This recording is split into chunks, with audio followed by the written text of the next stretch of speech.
seria a terceira vez que ela não vem a reuniões comemorativas do aniversário. Para a gente é um motivo de grande alegria, né? E desde já vamos dar início ao nosso trabalho e vamos pedir a nossa irmã Rosilene para fazer a prece de início do nosso trabalho. Estamos aqui mais uma vez, unidos em torno do mesmo ideal, procurando, diante dos ensinamentos do Mestre, trazer para cada um de nós a reflexão diante da mensagem dos ensinamentos que foram deixados por nós, para nós por Ele, para que tivéssemos como nosso referencial de vida em confraternização com os nossos irmãos. E assim, ciente da assistência amiga da espiritualidade maior, o nosso mentor Aires de Lacerda, pedimos a assistência de todos para que possamos juntos darmos início a mais um trabalho em comemoração do nosso aniversário, pedindo à espiritualidade amiga que possa estar sempre, como esteve sempre durante esses anos, a nos auxiliar e que possa também trazer para nossos irmãos a conscientização da necessidade de refletirmos diante dos ensinamentos do Mestre. E que o nosso irmão que vai usar a palavra possa ser beneficiado ainda mais com essa assistência, com este momento tão importante para nós, que é de procurarmos estudar e tentar aprimorar os ensinamentos do Mestre. E assim, ciente dessa assistência amiga, retornamos a palavra ao nosso irmão, para que ele possa dar por iniciado mais um trabalho na tarde de hoje, na direção de Divina Paz. Como disse nossa irmã, na paz do nosso querido Mestre, vamos iniciar o nosso trabalho.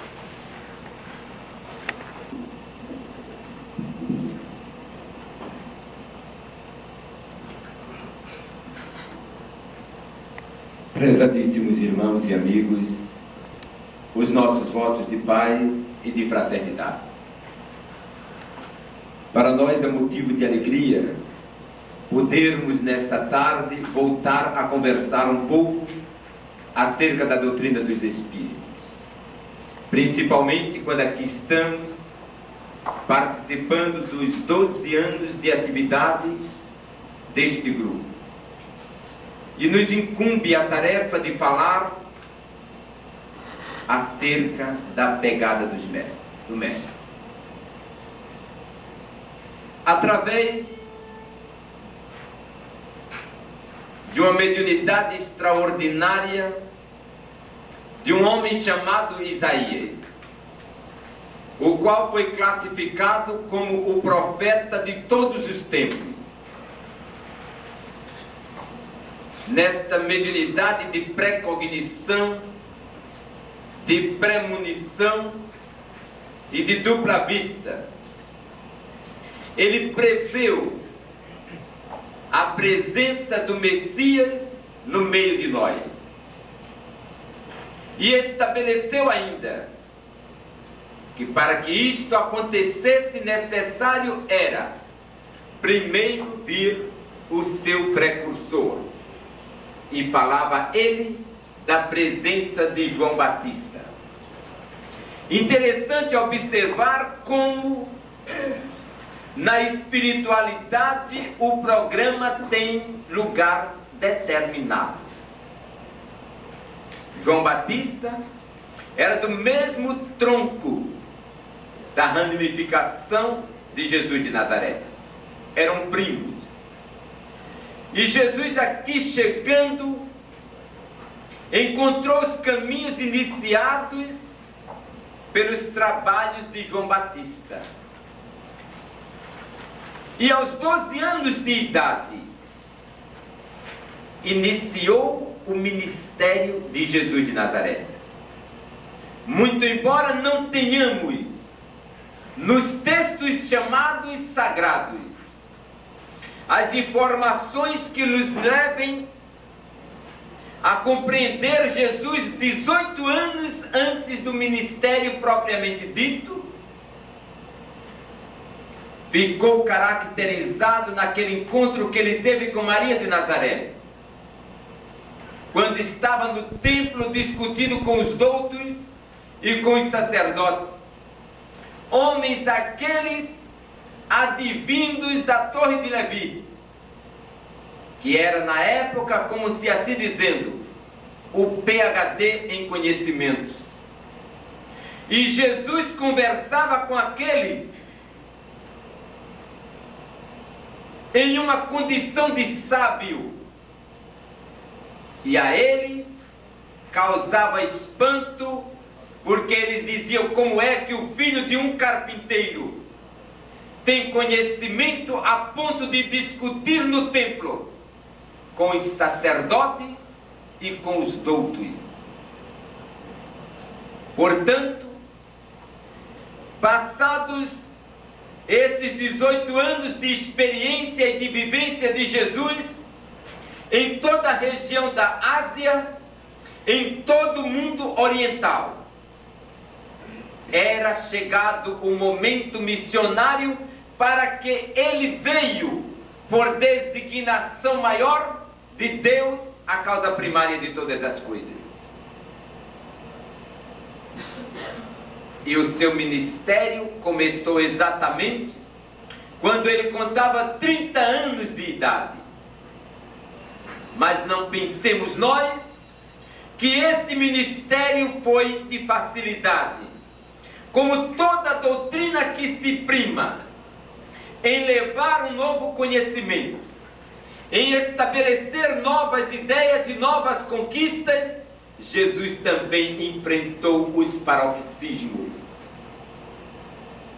Levou ele 8 meses em toda a região da Ásia na tentativa de formar o seu grupo ministerial.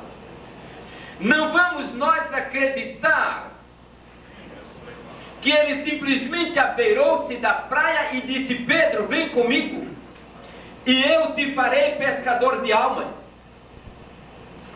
Não vamos imaginar que ele chegou simplesmente àquela região aonde encontrava-se Levi, na qualidade de tributarista, e disse: vem, abandona o teu trabalho e segue-me, que eu tenho uma nova história para ti. Jesus era coerente, como ainda hoje mostra a sua coerência, e como mostrou sua coerência diante de todo o trabalho que ele desenvolveu em prol da restauração da humanidade, porque esta era a sua missão. Ele abeirou-se do mar e ali encontrou Pedro, mas ele mostrou a Pedro qual era o seu objetivo. Ele disse para Pedro qual era o interesse maior. Ele fez ver a Pedro que o reino que estava instituído para ele não era o deste mundo. Ele instituiu a Pedro que ele não veio para descumprir as leis de Moisés, mas ele veio para restaurar todas as coisas e fazer cumprir as leis mosaicas, de onde ele era originário na qualidade de judeu. E Pedro aqueceu ao seu entendimento e com ele seguiu. E depois o mesmo ele dirigiu-se a Levi, expôs os seus motivos, disse o objetivo da sua estada no plano da terra. E Levi também entendeu e seguiu com ele nesta caminhada. E isto foi levando tempo. E ele aproximou-se de Lucas, que estava lá em seu templo para a cura material dos homens. E ele aproximou-se de todos os outros discípulos, João, e por fim encontrou-se com o Judas Iscariotes. De todos 12, ele escolheu 11, um se franqueou a participar. Judas a ele se apresentou e disse: Senhor, eu conheço a tua pregação, eu conheço os teus objetivos, eu sei qual é a tua missão neste plano chamado terra, e por isto que eu desejo também te seguir. E ele apresentou um currículo. Ele disse: eu sou mascate e sou tradutor de línguas. Ele era um filólogo. Ele tinha uma missão também neste plano chamado terra. E após esses 8 meses de luta incansável, Jesus concluiu com o seu grupo ministerial chamado de discipulado. Mas observemos que os paroxismos não cessaram também por aí. Porque ele houvera pegado a charrua das mãos de um homem chamado João Batista, que estava reclamando aos 4 cantos a insensatez dos homens, a ponto de ele dizer: eu sou a voz que clama no deserto. E Jesus lembrava esses momentos cruciais de João Batista. E Jesus também chegou a dizer: porque nenhum profeta tem glória na sua própria pátria. Ele reclamava o descaso do povo de Jerusalém. Ele reclamava a falta de interesse em conhecer qualquer coisa que ultrapassasse as barreiras do mosaísmo. E Jesus chegou a chorar pela incompreensão dos homens. Mas tudo é providencial. E Jesus, na qualidade de excelso médium, ele se viu chegar o momento de começar a desenvolver a mediunidade dos efeitos físicos. E ele, usando desta mediunidade, ele fez valer o milagre chamado da Caná da Galileia. Quando naquelas bodas 2 jovens estavam se casando, e o vinho que tinham para servir era muito pouco, e veio a acabar-se enquanto ali estavam ainda convivas para chegar. Mas Maria de Nazaré estava presente àquela festa, e ela sabia do poder que tinha Jesus com relação à mediunidade de efeito físico. E ela aproximou-se e disse: Jesus, ainda são muitos convidados, e o vinho que se tinha para servir já acabou. Ele disse: o que tenho eu com isto? Eu não sou anfitrião da festa, eu não sou o dono desta festa. Ela disse: mas se quiseres, poderás dar solução. E Jesus mandou que enchesse as ancoretas com água. E não é que ele infringisse a lei natural de transformar água em vinho, não. Mas ele, através da mediunidade de efeito físico, elevou o pensamento aos céus, e tenham como céus o sinônimo da busca da pureza. E invocou ao Deus Todo-Poderoso que aquela água, através do efeito físico, viesse a ter o sabor de vinho. E assim foi feito, e passaram a servir o vinho. E todos que começaram a degustar diziam: vocês já observaram? É muito comum nas festas de bodas primeiro servir o vinho de boa qualidade, e depois que as pessoas estão inebriadas, que não têm mais condições de mensurar a qualidade do vinho, servir o de boa qualidade. Aqui fizeram diferente. Serviram logo um vinho que não era de boa qualidade, e agora serve o vinho de especial qualidade. E essa história repercutiu.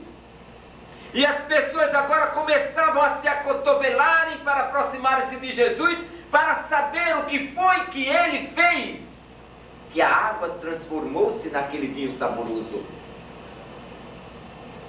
E começaram também a aventar se ele teve condições, se lhe foi dado o poder de transformar água em vinho, outros fenômenos poderão ocorrer e alcançar a vitória. E eis que Jesus de Nazaré continuou a sua tarefa. Ele continuou a sua missão de resgatar aquele povo que estava mergulhado no mosaísmo e na incerteza do seu próprio eu. E eis que Jesus passou a realizar os milagres, curando coxos, cegos, aleijados, mas sobretudo ele deixou uma grande mensagem, e que vocês vão encontrar no capítulo 14 do livro de João na Bíblia, no verso 6. Versículo este que eu aqui vou declinar, mas que todos aqui conhecem. Independente de serem espíritas, de serem evangélicos, católicos, mas já ouviram alguma vez a recitação deste versículo, do 14, verso 6 de João, que diz: eu sou o caminho, a verdade e a vida. Ninguém vai ao Pai a não ser por mim. Era preciso Jesus dizer esta máxima para que o povo entendesse que o seu caminho estava ali, sendo dada oportunidade para que os homens seguissem. E o povo não entendeu. Começou a aglutinarem-se em derredor do Mestre para seguir os seus passos. E é o tema de hoje: pegadas do Mestre. Era preciso que aquele povo fizesse as chamadas romarias. Lembram? Na história da humanidade, toda caminhada tinha direcionamento a Roma. Por isto veio a palavra romaria. E eis que aquele povo começava a seguir o Mestre, como os rebanhos de ovelhas seguem aquela que vai na frente, sem conhecer sequer o destino. Jesus tinha caminhada livre. Observem que ainda está escrito em Lucas, no capítulo 9, verso 57. As aves nos céus têm os seus ninhos, as raposas na terra têm os seus covis, mas o Filho do Homem não tem aonde reclinar a cabeça. Jesus não tinha um lar.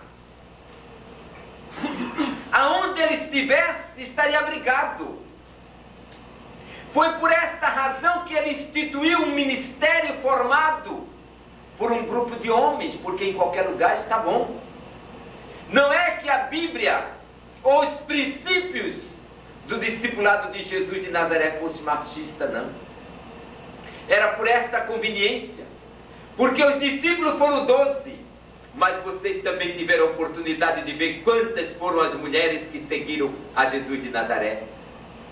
Maria de Magdala, Verônica, Joana de Cusa e tantas outras. Aquela Marta de Betânia, Maria de Betânia, todas foram mulheres que também seguiram, mas não tinham o compromisso da responsabilidade do discipulado, que mais tarde, com o retorno de Jesus à casa do Pai, tornou-se o apostolado. Foram apóstolos apenas depois do retorno de Jesus à casa do Pai, porque antes eram discípulos e tinham um mestre.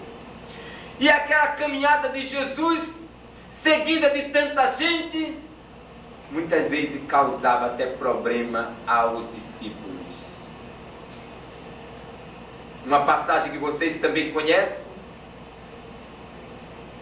Estava aquela caminhada com um número enorme de pessoas, e isto começou preocupando aos discípulos, os quais se aproximaram de Jesus e disseram: Mestre, este povo todo te segue, mas nós não temos o que lhes dar para comer, e eles já têm fome, e este povo já tem sede. E Jesus disse: olhe por aí o que é que se tem para comer. Se aqui o que se tem são 2 peixes e 2 pães. E Jesus disse: traga-os para cá. E trouxeram os 2 peixes, trouxeram os 2 pães, e Jesus os cortou, os derriçou, colocando em cestos. E mais uma vez a mediunidade de efeito físico veio à tona. E ele, olhando para o firmamento, contemplando a natureza da causa primária de todas as coisas, ele rogou a Deus que aqueles pães pudessem alimentar aquela gente. E os pães foram distribuídos, e diz que todos se saciaram. O pouco que comeram representava uma verdadeira alimentação. E termina dizendo o texto de que ainda o sobejo, a sobra, ainda deu para reunir 3 cestos. Isso vem da tradução de João Ferreira de Almeida, que, sendo filólogo, também traduziu do arameu para grego, grego para latim e depois para N línguas. E nós estamos aqui repetindo aquilo que adquirimos dos ensinamentos hermenêuticos. Portanto, o povo não estava ainda preparado para entender o chamamento de Jesus quando dizia: eu sou o caminho. E por conta disto, espraiou-se em toda a região da Ásia, em toda a região de Jerusalém, a história desse grande mestre chamado Jesus. E que, muito embora aquele povo judeu estivesse ainda esperando o Messias, Jesus estava ali, diante deles, os orientando e mostrando que o reino dele não era deste mundo. E eis que, certa feita, o próprio Jesus de Nazaré instituiu que deveria entrar na grande Jerusalém, e desta feita em glória. Porque o povo, na admiração da realização de seus fenômenos, agora passaria a acreditar no seu trabalho ministerial. E foram muitos os objetivos dele. Ele precisou conversar com seus discípulos e também lhes mostrar que era possível mudar o pensamento da humanidade quando esta busca era pelo amor. Observe que eu trouxe aqui um texto bíblico e que ele também coloca na minha e nas suas cabeças uma investigação. Porque quando Jesus falava por parábola, necessário se faz que nós analisemos por parábolas. A palavra parábola quer dizer comparar. É uma analogia. E se analogia, nós precisamos buscar em espírito. E foi isso que Jesus nos mandou fazer. Quando ele disse: consultai as escrituras em espírito, porque a letra mata, mas o espírito vivifica. E Jesus determinou aos seus discípulos que, se eles tivessem fé, se eles estabelecessem confiança, se eles crescem na condição do que estavam fazendo, eles poderiam fazer semelhante ao próprio Jesus. Mas também nós vivemos pelas provas escolares, e aqueles discípulos precisavam serem testados para saber até que ponto os ensinamentos de Jesus estavam surtindo efeito. Porque vejam o que ele escreveu em 15:16 de João na Bíblia. Eu disse de início que ele escolheu a 11 e um se apresentou. E ele diz para os seus discípulos: não me escolhestes a mim, eu vos escolhi a vós, para que produzais frutos, e que estes frutos permaneçam. Se ele era o mestre, os discípulos tinham a obrigação de aprender a lição. E Jesus teve que mostrar, com cátedra, com exemplos. E me lembro de Tiago Sérgio Nobre quando dizia: tem muito mais valor uma gota de exemplos que um oceano de palavras. E Jesus mostrou a ele e mostrou ao seu discipulado que era preciso romper as barreiras da incredulidade, as barreiras do medo. Por que barreira do medo? Ele tivera dito, você abre o seu evangelho no capítulo 1 e 2, ele diz: meu reino não é deste mundo. No 2 ele diz: eu não vim para destruir a lei. E ele estava naquele momento para ensinar a seus discípulos, contrariando a lei de Moisés. Nos pergaminhos da lei mosaica dizia, capítulo 18, verso 14 de Deuteronômio: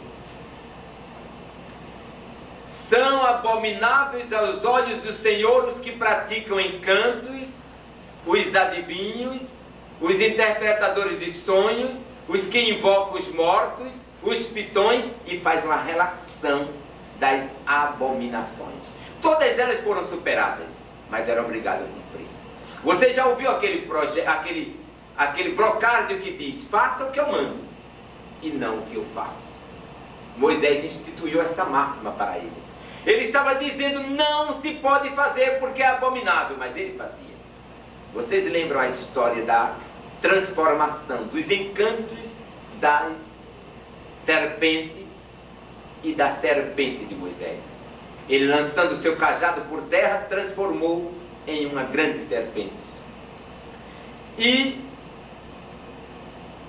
os sacerdotes de Faraó disseram: mas isso nós também podemos fazer. E também já lançaram por terra os seus cajados, e esses transformaram-se também nessas serpentes, tipo dragões. E aquela serpente de Moisés destruiu a todos 12. Depois vocês vão encontrar a interpretação do sonho através de José do Egito. E porque ele interpretou com tanta sabedoria que deu solução a Faraó, e ele tornou-se ministro da Previdência Social daquela época. Quando o Faraó entregou a Arras, conhece a palavra Arras?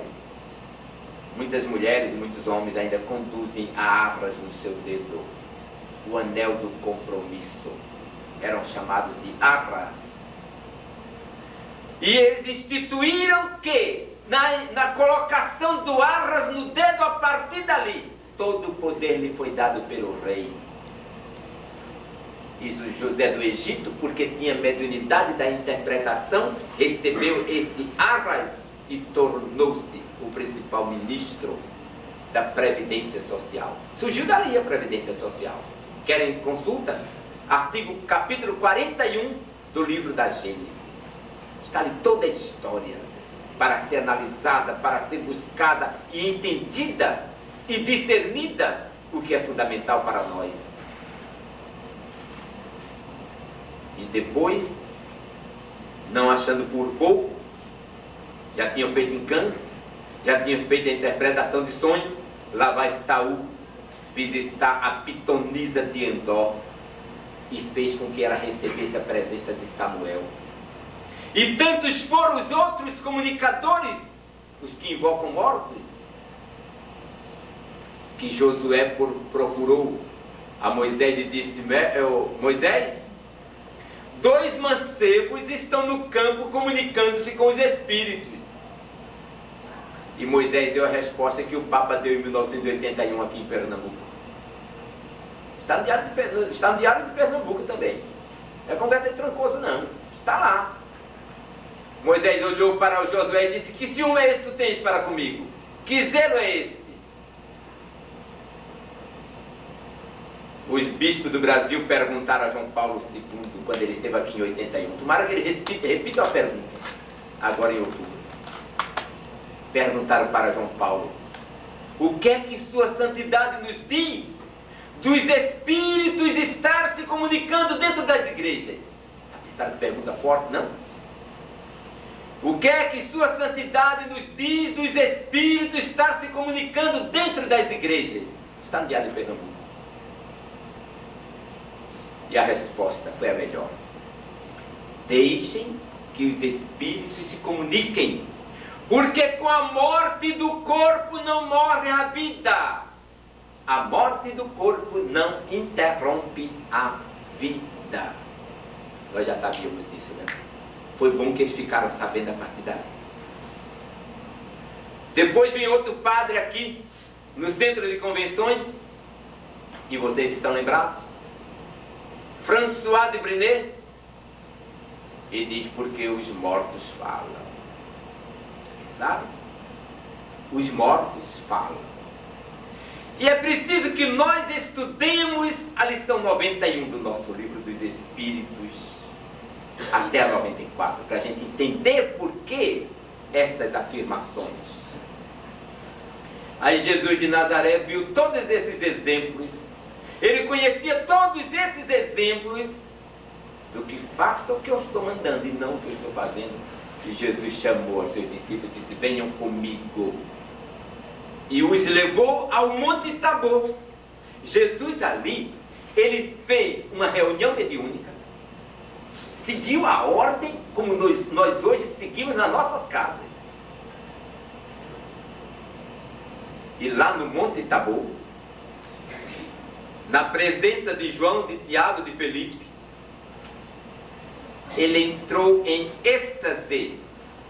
A parapsicologia chama ação sensitiva. E naquele momento, para quem já leu alguma coisa aqui sobre materialização,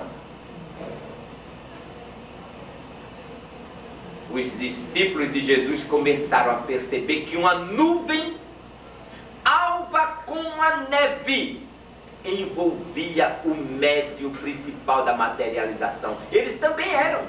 Vocês já observaram? Nas materializações é feito um grupo. Eles estão se doando e muitos nem sabem que estão ali se doando.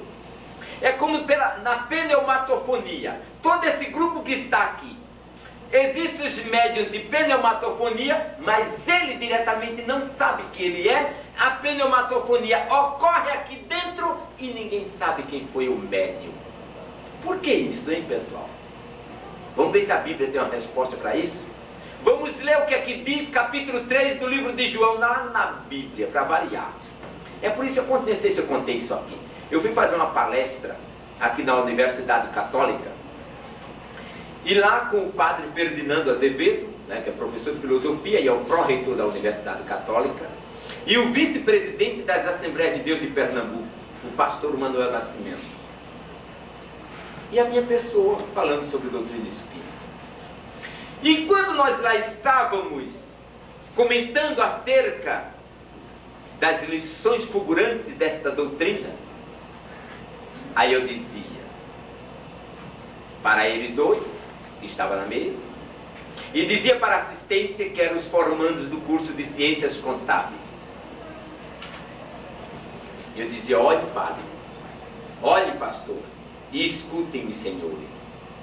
Se for tirar da Bíblia o Espiritismo, vai se andar com a capa debaixo do braço. É da primeira à última folha retratando a história do Espiritismo. E alguém prova o contrário? São 72 livros na Bíblia Católica. Os 72 falam da história do Espiritismo. Kardec apenas codificou, a Bíblia já tinha falado. Kardec normativou, deu orientação sistematizada pelos Espíritos, mas a Bíblia já confirmava. Não sei por que negam essa massa. A Bíblia protestante tem 66 livros. Todos os 66 falam do alfa ao ômega da história do Espiritismo. Então Jesus estava lá em cima no Monte Tabor e realizou uma reunião mediúnica extraordinária. E quando os dois espíritos se materializaram, os próprios discípulos ouviram Jesus se dirigir a Moisés e a Elias. O que eles queriam ali? E por que Jesus foi ali? Quando Jesus nasceu, precisou de algum médium constatar a presença do Messias no meio de nós? Eu já falei desses 3 indivíduos aqui que eram grandes médios da humanidade na época: Gaspar, Baltazar e Belchior. 3 médios orientais. Foram anunciados por um espírito e foram ter com Jesus de Nazaré, que havia nascido lá no estábulo. E eles convencionaram, porque cada mediunidade tem a sua forma adequada, né? Cada uma tem um princípio adequado. Querem conhecer as formas? Vamos conhecer na Bíblia. No nosso livro dos médios, a lição 89 por diante, vocês vão ter os nomes científicos que nos foram dados através de Kardec. E na Bíblia, no capítulo 12 de Paulo escrevendo aos Coríntios, vocês vão ver também ali, classificada a ordem das mediunidades. Na Bíblia, para variar. Então a gente vai encontrar Gaspar, Belchior e Baltazar. Convencionário. Olhe, se eu entender que ali está o Messias, eu vou fazer a oferta do meu presente. Ele levava mirra, o outro levava ouro e o outro essência. E também vocês, se perceberem ali a presença do Messias, depositem suas ofertas. A convenção era essa, eles não podiam cochichar um com o outro.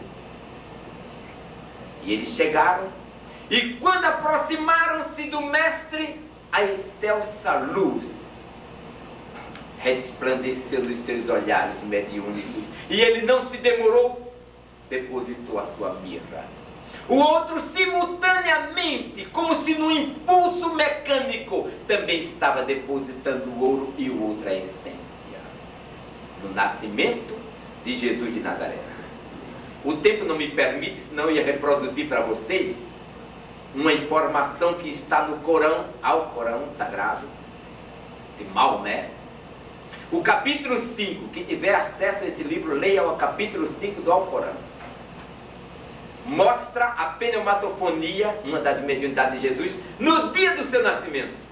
Primeiro dia que nasceu, a mediunidade pneumatofônica desenvolveu. Está ali composto também naquele livro do Alcorão. Livro esse escrito por grande parte da humanidade mundial, lá na região do Oriente.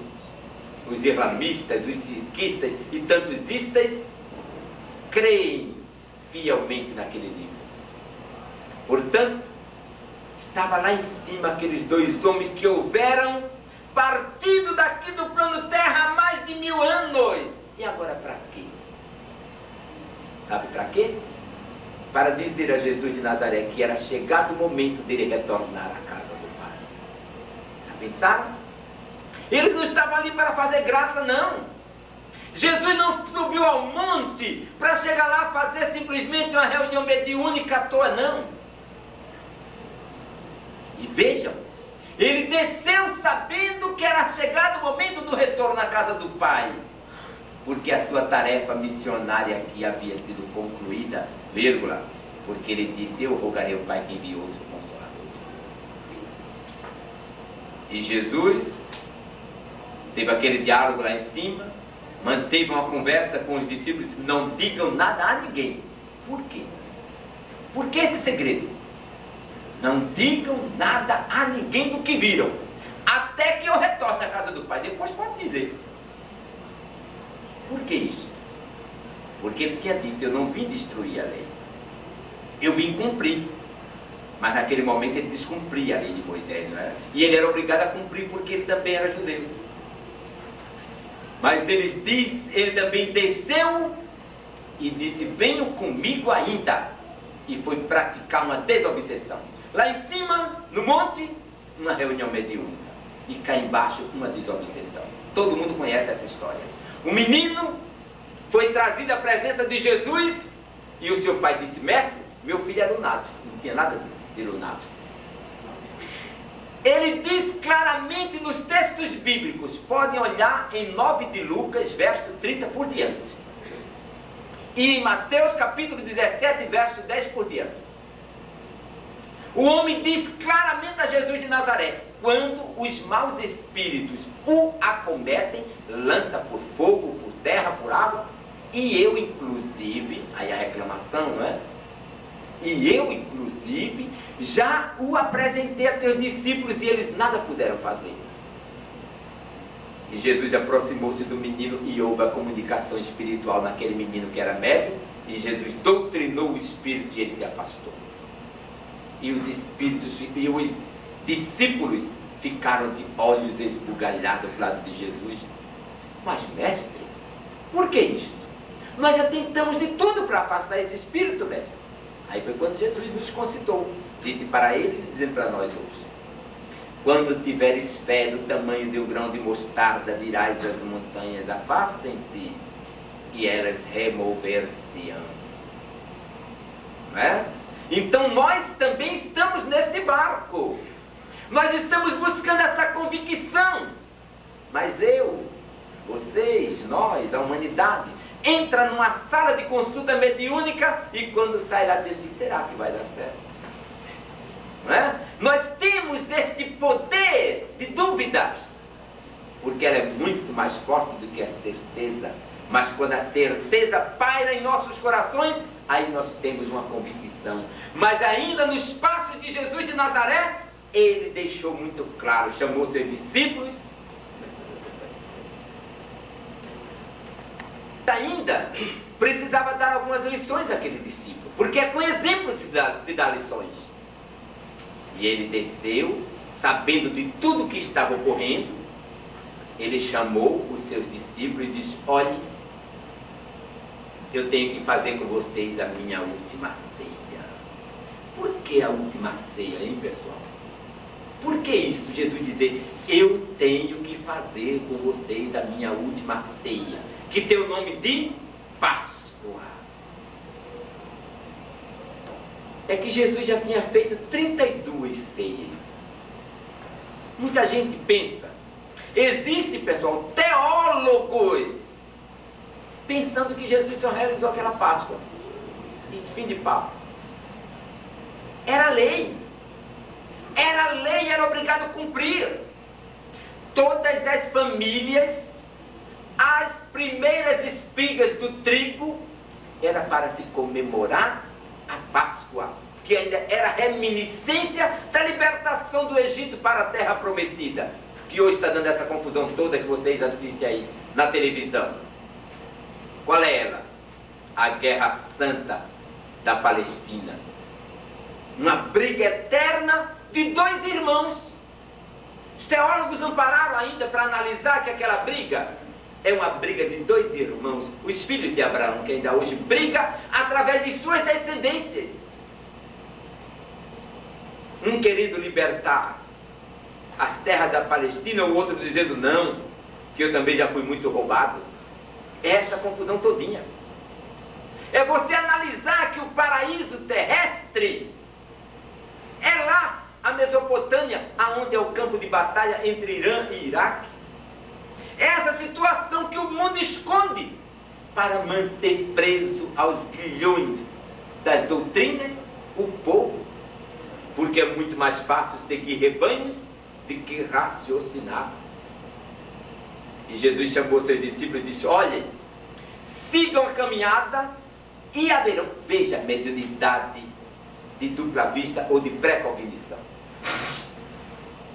Jesus disse: sigam esta caminhada e haverão de encontrarem-se com um homem carregando aos ombros um cântaro.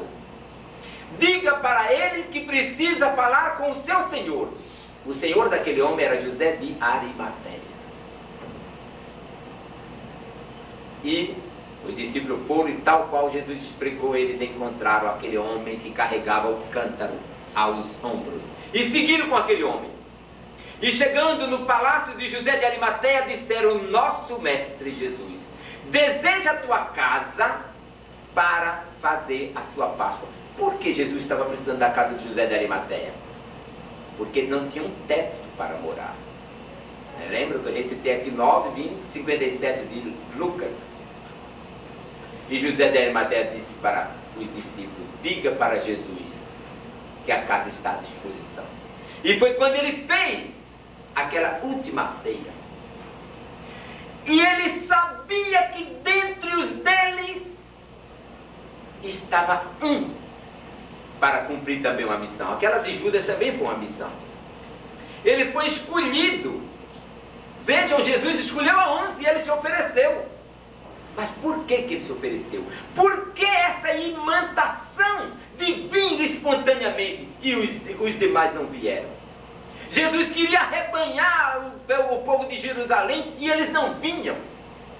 Jesus saiu catando, explicando, doutrinando, dizendo qual era o seu papel ali para poder conseguir 12 e só conseguiu 11. E um chegou e se apresentou, chamado Judas Iscariotes, porque ele também era um escolhido. E eis, Jesus disse: dentre vós que comeis comigo na mesma mesa, um haverá de me trair. Vocês já viram isso nos filmes? E ocorreu exatamente como ele houvera predito, porque tudo estava estampada na história de Jesus de Nazaré. E tudo aquilo ocorreu. Mas veja ainda quando Jesus foi ao monte conversar, em oração com Deus, levando os seus discípulos, eles tinham sono. E Jesus chegou e perguntou ainda para eles. Aí é onde a gente encontra dentro da Bíblia a veracidade da reencarnação. Que essa reencarnação que era pregada e ainda existem Bíblias guardadas debaixo de 7 chaves, que ainda traz a palavra palingenesia, que quer dizer ter um novo corpo.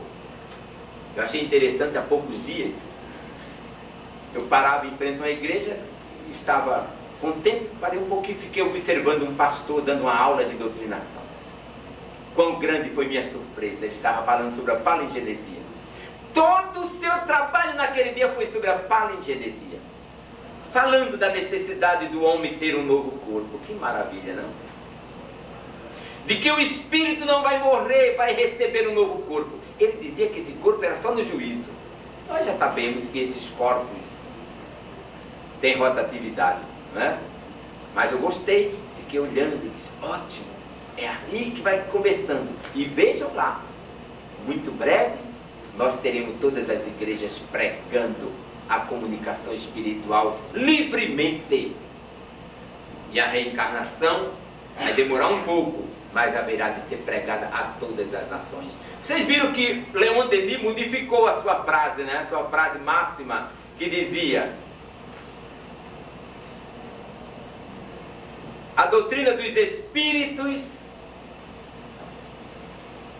é o futuro de todas as religiões. Hoje ele modificou. Ele diz: a doutrina dos espíritos não é o futuro das religiões. Não é a religião do futuro. É o futuro de todas as religiões. É esta a colocação. Portanto, Jesus de Nazaré, após ter ensinado todas essas verdades aos seus discípulos, ele chegou a informar aos mesmos acerca da reencarnação. Quando ele disse para eles: que dizem os homens acerca do Filho do Homem? Veja que trocadilho interessante. Que dizem os homens acerca do Filho do Homem? E as respostas foram bastante objetivas. Um diz que tu és um dos profetas que voltou. Ele sabia que todos deveriam voltar. Outros dizem que tu és um dos sábios do passado. Outros dizem que tu és Elias. Aí Pedro aproveitou a oportunidade e disse: ó mestre, e vós mesmo não disseste que era necessário Elias voltar? E ele disse: em verdade eu vos digo, Elias já voltou.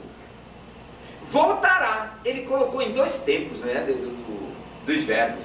Elias voltará. Não era apenas morrer ali em João Batista, mas ainda haveria de voltar. Já voltou, esteve no meio de vós, não o conheceram e trataram da maneira que lhe aprouve. Aí vem um ponto. Dizia: os discípulos entenderam que era de João Batista que Jesus estava falando. Depois a gente vai encontrar lá em Lucas capítulo 1. Eu faço questão de retratar este versículo, porque ali começa mostrando a história das comunicações espirituais, como de resto a informação da reencarnação. Naquele diálogo com Zacarias, o anjo que se identificou com o nome de Gabriel, disse: tua mulher dará à luz a um filho, ele virá em espírito e nas virtudes de Elias. Ele virá em espírito e nas virtudes de Elias. E depois ainda, de forma muito mais maciça, muito mais cristalina, Jesus de Nazaré disse assim, está em 11 de Mateus, verso 14. Se quereis entender, João Batista é Elias que haveria de vir. Veja que frase imperativa, explicativa. Se quereis entender, João Batista é Elias que haveria de vir. Na tradução grega está escrito assim: aquele que tiver ouvido para ouvir, ouça. João Batista é Elias que estava para vir.